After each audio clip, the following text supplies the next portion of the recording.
so there's no excuse. Every movement starts somewhere. Some start in Washington, some in think tanks or campaign offices. But the one we're talking about today started in a living room. In the middle of a storm of lockdowns, mandates, and school closures, two moms decided that silence was no longer an option. That was the spark that became Moms for Liberty. My guest today, Tina Descovich, is one of those moms. And 5 years later, that spark has become a fire, lighting up school boards, statehouses, and hearts all across America. We're talking about a movement that has reminded this country that moms aren't just caregivers, they're catalysts. They're not just raising kids, they're raising the next generation of citizens. Moms for Liberty's mission is simple but powerful. Empower parents and defend parental rights. And it's working. We're seeing everyday moms step off the sidelines, get organized, and run for local office. They're showing the country that the most important political office in America isn't senator or governor, it's mom. And as we approach their 5-year anniversary this January, just as our nation approaches America's 250th birthday, it feels fitting. Because the founding generation fought for liberty, and today a new generation of mothers is fighting to preserve it. We'll talk about how this movement began, what moment pushed Tina to stand up and say enough. We'll talk about what parental empowerment looks like in everyday life, from challenging curriculum to championing literacy. Because here's a hard truth. 1 in 3 American kids can't read at grade level. That's not just an education issue, it's a freedom issue. We'll also talk about how AI is entering our classrooms. Is it an opportunity to enhance learning or a threat that risks replacing not just teachers, but parents themselves? And of course, we'll talk about Moms for Liberty's growing impact, endorsing local school board candidates, training new leaders, and hosting summits that draw thousands of moms who refuse to sit this one out. Because when moms lead locally, the culture follows. This conversation is about more than policy. It's about courage, it's about conviction, and it's about calling on the everyday mom listening right now, the one who thinks, I could never do that. You can. Our guest today is proof that you don't just need a title to lead, you just need love of family, love of country, and the courage to get in the arena. So let's welcome the co-founder of Moms for Liberty, Tina Descovich. Tina, how you doing? I'm fabulous. That was a great intro. I appreciate all that background. It was just kind of great to hear the whole story again. Well, you can probably hear and feel my energy, and that's because that is the same energy that I got when I just attended your annual summit. I was lucky enough to speak there, and that energy hasn't left me, and I hope that I carry that energy forever, and I hope our listeners get some of that energy from this conversation today. And I think the best way to start is by just going back to the beginning, because you said that you started Moms for Liberty in your living room. And so I want to know, what were you doing before all of this, and what convinced you that someone like you needed to stand up? Take us back to that beginning. Was there a moment, Tina, that kind of pushed you to start Moms for Liberty? Was there a specific issue, whether it was curriculum or lockdowns or parental rights? What lit the fire in Tina Descovich to start this movement? Yeah, it was a series of things for sure. When I look back now, it's easy to see the progression and how I got there. But for the most part, I was a school board member from 2016 to 2020, and I lost my school board election to a radical liberal in a very red county. And I would say that was probably the biggest catalyst. It was in 2020, and so it was at the height of COVID and height of lockdowns and schools being closed and ridiculous policies being put in place in our school district.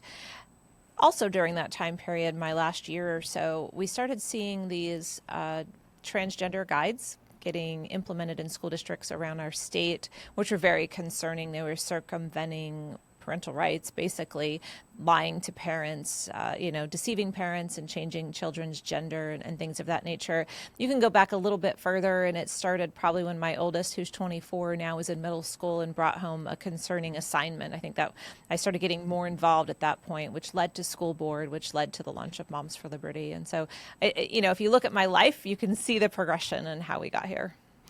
We've had Alex Bauer on our show before, who runs your chapter in Bergen County, and she sort of walked us through all the tools and resources that Moms for Liberty gives to parents, very specific to their school boards or the districts they live in, where you can actually hand these pamphlets and forms out to schools and say, this is my opt-out form, and you all sort of do that background research. I use the term empower, and that's actually your motto, empowering parents and defending parental rights. And we always say on this show that culture starts at the kitchen table. We have an obligation to raise our kids and not allow the government or the school systems to do that. So What does empowering parents and moms in the area of parental rights look like from a day-to-day basis? Why do you think so many moms feel sidelined or powerless when it comes to schools and local government? They've been shut out, I'd say, for quite some time, but definitely since 2020.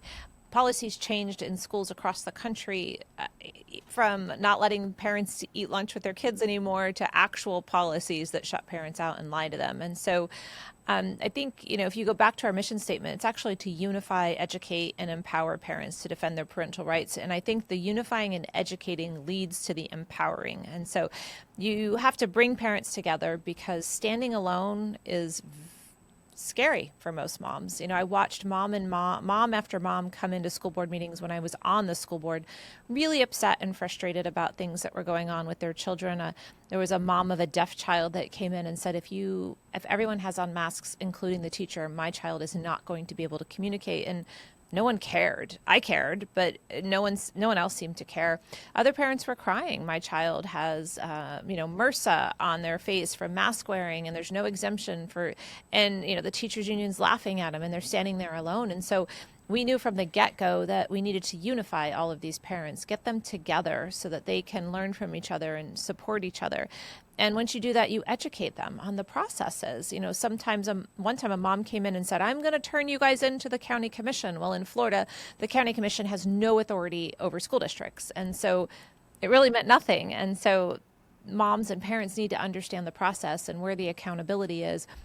They need to understand the issues and the things that are happening. And once they are, and you equip them with tools, they are empowered to take action. And that is what we do at Moms for Liberty every single day. I love what you say about unity, because I'm guilty of this too, and I think it happens to everybody, right? We think and believe some things, but if we don't see others out there thinking and believing those same things, sometimes it takes sort of a first mover.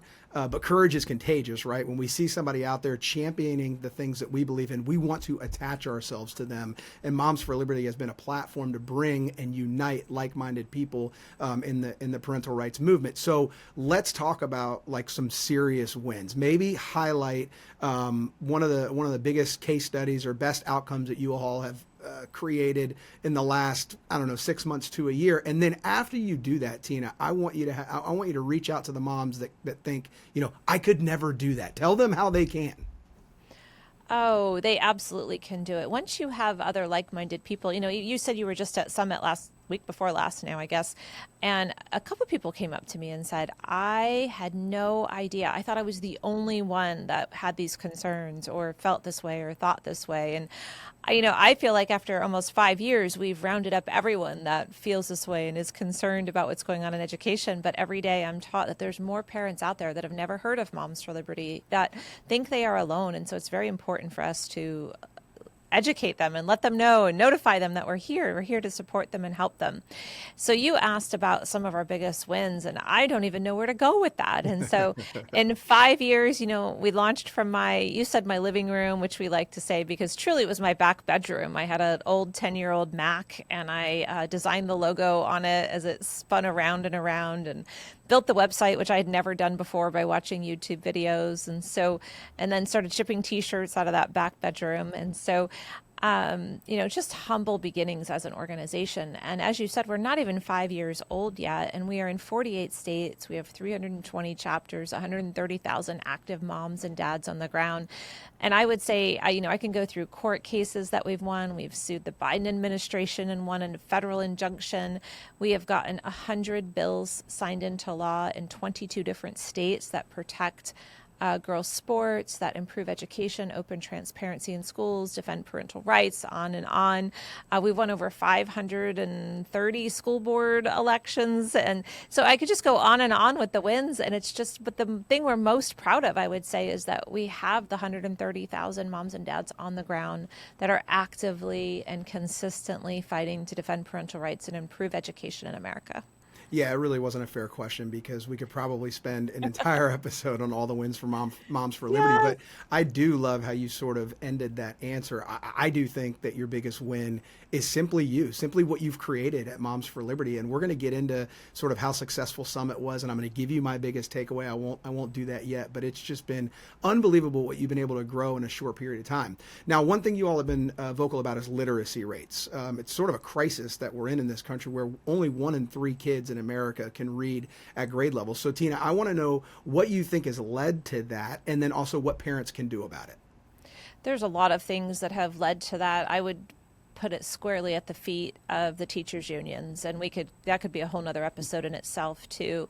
Teachers unions were created for better working conditions for teachers, and I don't begrudge them fighting for that, but they have left the actual craft of education so far behind. And when you look at the National Teachers Union's agendas and their summer conferences, it's everything from they're voting on abortion issues and foreign policy issues, everything you can imagine, and never education issues. They never even discuss the fact that only 1 in 3 kids can read. They don't even visit it. And so if you've got the people, the leaders in the classroom that are with your kids 6 to 8 hours a day, not making a priority of reading, that's why you have the problem you have. But, you can place blame on parents, obviously, for neglecting their responsibilities.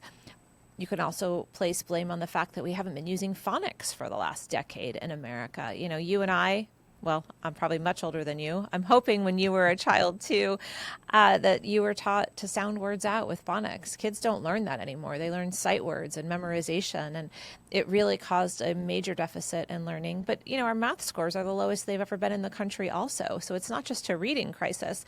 And only 30% or 22% of high school seniors can pass the citizenship test. And so we are at a crisis in education across every single subject. And schools are doing things like concerned about circles where they share their feelings and social emotional learning and comprehensive sex ed. And they're spending time on all of these other things, and yet kids can't even read.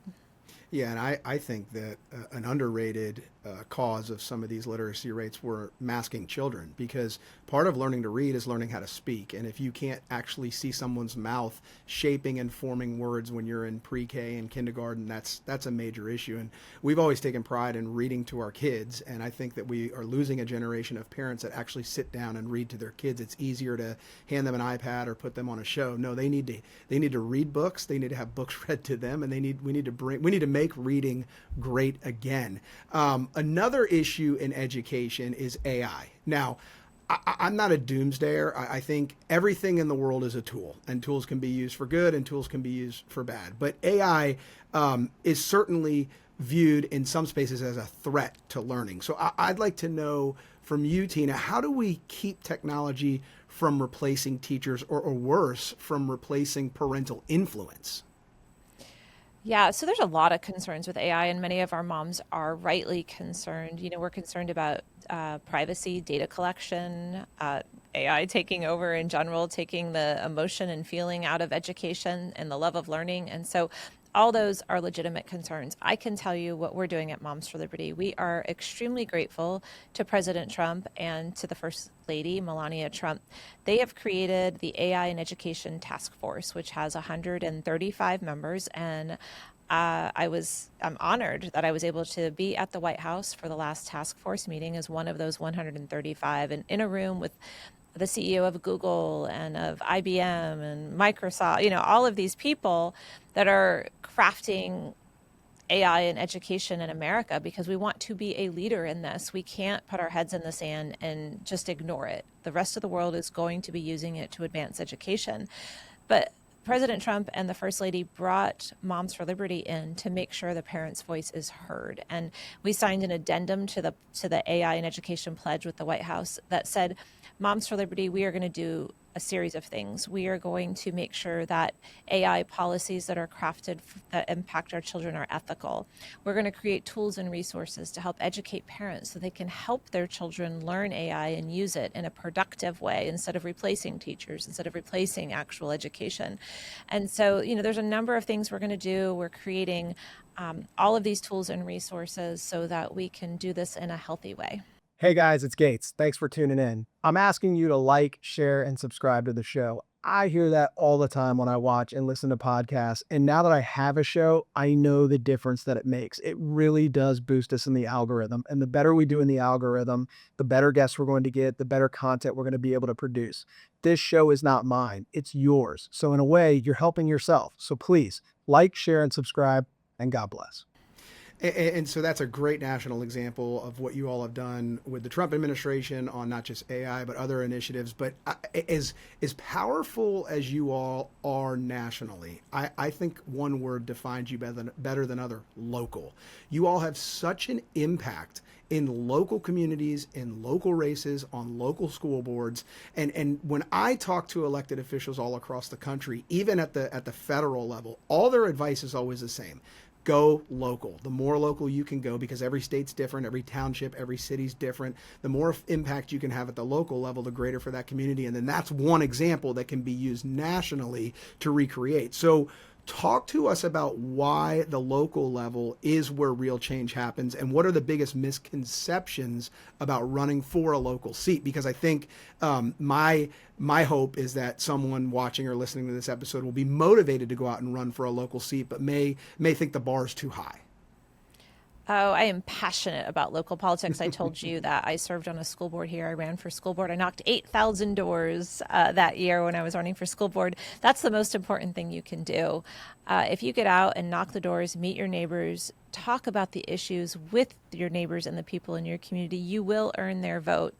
I built so many relationships and gained so many new friends by knocking doors when I ran for school board. And you asked about local elections and why they are more important than federal elections. Well, and maybe not the elections, but the seats and the work that you do there locally. Number one, if you want to impact change, you can do it locally immediately. If I want to impact change in Washington, D.C., it's almost impossible. Reaching your elected officials in DC is hard enough, and then getting to DC, getting them to hear you, and then you're up against lobbyists and a lot of money and all types of things. Your local elected city council or school board member or whatever the local, your county commissioners, whatever it is locally, they usually have offices that you can go right down and chat with them, make an appointment. You usually run into them in the grocery store, honestly. And I know when I was serving on a school board, especially when we were talking about redistricting, everybody wanted to talk at the local grocery store. And so it's just the most rewarding place to serve. And I encourage anyone and everyone to run for a local office. Yeah, my wife serves on the State Board of Education in Florida, so somewhat in between national and super local. And I mean, the impact that she has and her board has is felt immediately. And the closer you are to the issue, the more impact you can have. And all these people that have all these glamorous aspirations of running for, federal seats and even statewide seats, what they need to know is that's great for your ego, but if you actually want to get something done, run at the local level, because that's where you get real things done. So Tina, for the mom or the dad, the parent that says, I do want to run for local office, do you all have sort of a playbook, or like these are the first three things you need to do to get a seat in an elected office? Yeah, we actually crafted what we call winning workshops, and a whole guide, tools, resources on our website. You can go find them at momsforliberty.org. So when I ran for school board in 2016, I Googled, what does a school board member do? And there was nothing out there. How to run for school board, nothing out there. Who can I hire to help me run for school board? Nothing out there. There's no money in running for school board. So political consultants don't want to help you. And so there literally was no tools or resources. And in many places in the country, like here in Florida, it's a nonpartisan race, which you run way different than you do when you have a primary that's partisan and then going to the general election. And so we created the whole playbook toolkit. It's free on our website. You just have to become a member of Moms for Liberty, which is also free. And you can download this whole entire toolkit, which helps you calculate all the important things: how many votes you need to win, how many doors you need to knock. There's samples and templates that are linked to Canva for you to design your own campaign signs and door hangers and flyers. And so we try to put everything together that one would need. And then, if you're really smart and you want to run for a local office, you should definitely look for one of our winning workshops, which are also free, and we put them on all across the country year round. It's an all-day training to really get you prepared to run for office. So I just went to your annual summit. like I said in my intro, I was lucky enough to speak there, and it was pretty cool because I did I did a national media sort of tour after that, talking about the summit and my biggest takeaways. And men were outnumbered like 9-1 at this thing, and it was just it blew my mind to see that energy. I mean, some of these women are in their 30s, some of these women were in their 80s. I mean, there were multiple generation of moms, grandmoms, whatever you want to call them, just fired up to save this country through moms. But what my biggest takeaway was, so I've known about Moms for Liberty for, I guess I can only say, for a few years, but I had ignorantly assumed that you all had been around for decades because I've seen your impact. I see you show up to my wife's state board meetings, and then I go to this summit, and I'm like, my gosh, I go to summits all the time. This is a 20-year-old organization. You're coming up on your 5-year anniversary. I mean, Tina, what are you most proud of in the last 5 years? I mean, have you far surpassed your own expectations, and maybe what does the next 5 years look like? Oh, have I far surpassed our expectations? Yes. So I wrote a 5-year business plan in December of 2020 when I was designing that logo and that website. I put together a little 5-page business plan, and it said in 5 years, we would be in 67 counties in Florida. And so that was my plan. That's what I thought we would do. Yeah. Check. And so within 2 weeks, Barbara Abood on Nassau County, Long Island, who's still our chapter chair there, reached out and said, I saw you guys online and I need to start a chapter. And I called Tiffany, my co-founder, and I said, do we want to go national? I don't know anything about education in New York. And she said, this isn't ours to keep. Like, we need to help parents everywhere. They all need help right now. And so we said, okay, we can start a chapter in New York. No idea what we were doing. 2 weeks later, Maryland, and the story now, we're in 48 states. And so Utah and Vermont, if you're watching and you're holding out, come on, get on board here. We need Moms for Liberty in your states too.